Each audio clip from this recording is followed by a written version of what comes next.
Welcome to Kenton's videos. Enjoy the video.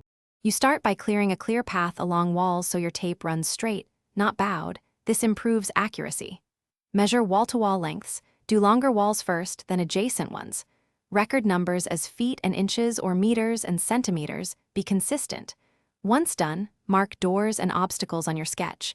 These will affect usable area. Make sure to measure to the nearest 1/2 inch or centimeter to reduce rounding error. This quick prep prevents remeasuring later. With your sketch in front of you, break the room into simple shapes: rectangles, squares, triangles. You do this because simple formulas are exact and additive. Convert every measurement to one unit, feet only or meters only, so math is consistent. Calculate each rectangle's area by multiplying length by width. For triangular sections, use 1/2 times base times height. Once you compute each part, add them together. This step-by-step reduces mistakes when rooms have alcoves. Once every sub-area is calculated, add them to get the total room area. Round to 2 decimal places if you need neatness. Subtract areas of fixed obstructions like built-ins or columns to find usable floor area. If you must convert units, multiply or divide using the conversion factor.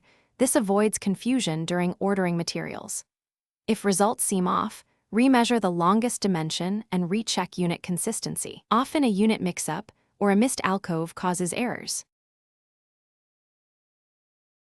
Thanks for watching. Consider subscribing if we helped you.